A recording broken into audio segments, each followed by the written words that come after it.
Tiêu mới pin mơ rồi. Vâng.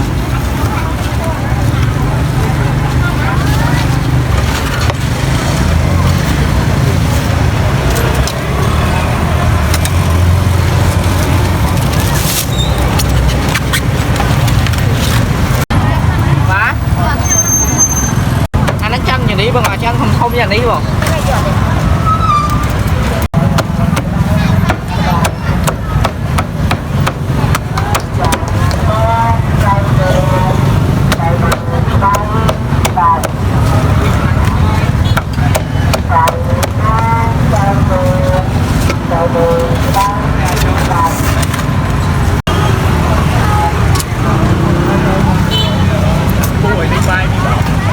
Đi vô bay gì?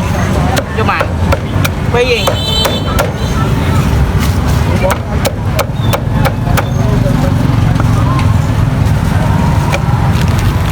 Chắc thế thì.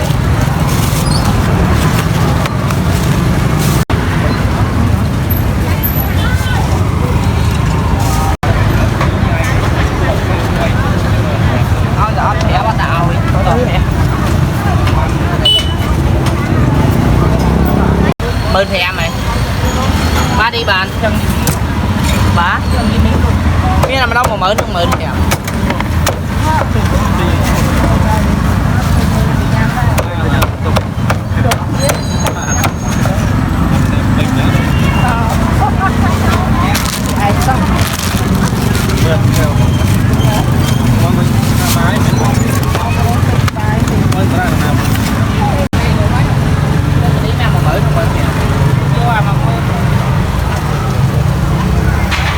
Ê này.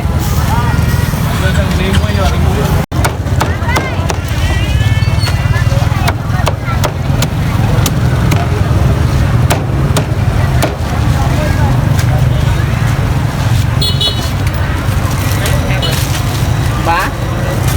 Tao nói chân gì chân gì không mà mượn. Đi ra phèn mà lộ phi đông đi.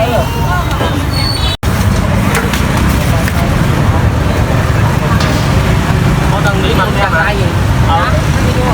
Đâu rồi?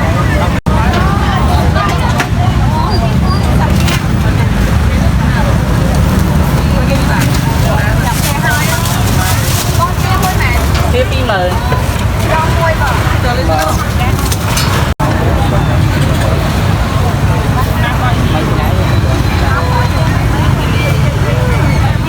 Coi rồi. Cá không mà kia nè. Không rồi, con trên lỗ một cá. Master bằng master.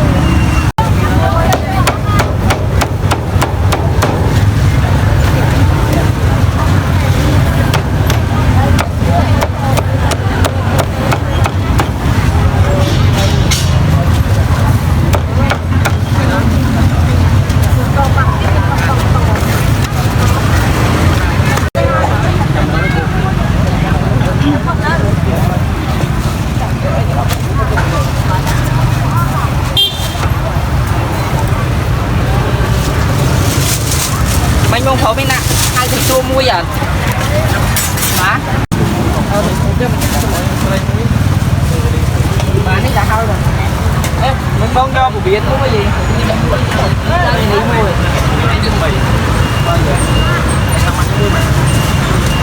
thầy sắp mang mọi người mấy con thầy có không có nhà này có nhắn biết không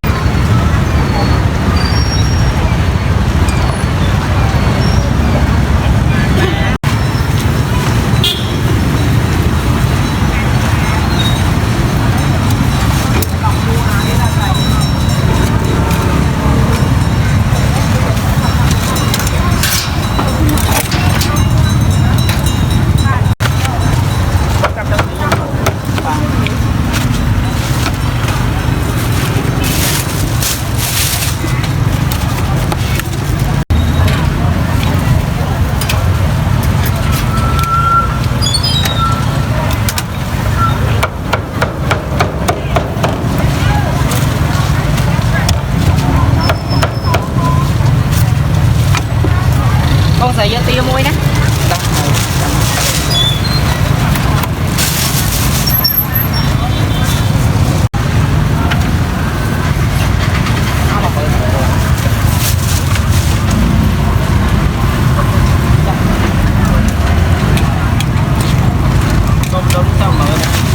anh ấy chân xây làm đâu mở nào rồi anh ấy gặp phim mời bên bọc cô đi đâu nào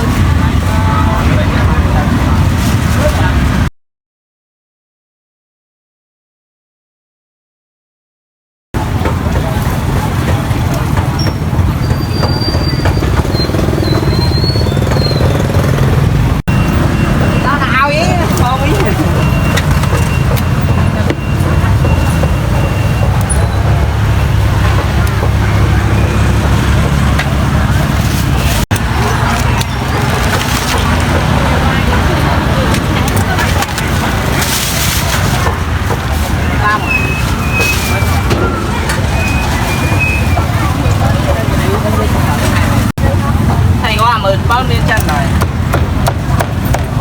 giờ miền mới bao nhiêu người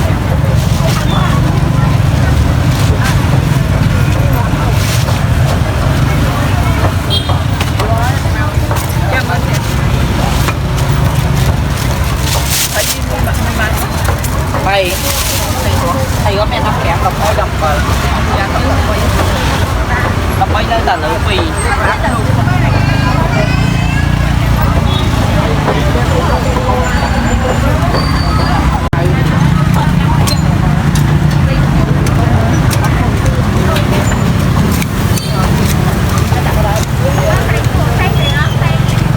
thầy Quang á tôi ở ban hộ á nha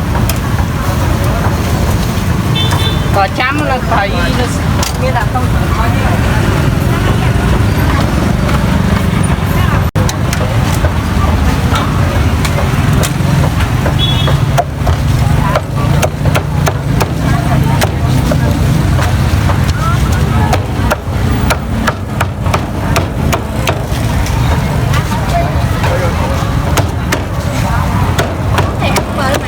thầy như bọn thầy có không mua mình thì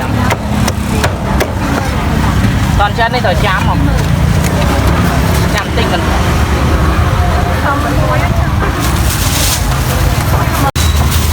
thôi thì đã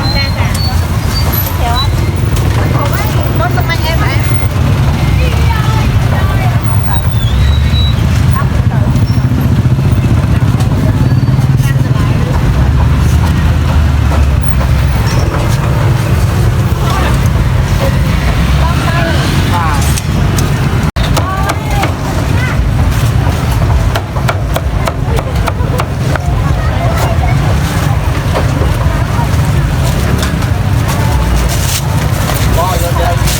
má thấy cái không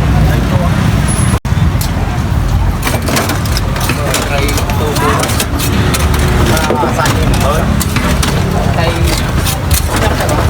tôi con chân là một quả chạm thì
cho mình thăng thì nhiều thì có cho mình thẻ mày mà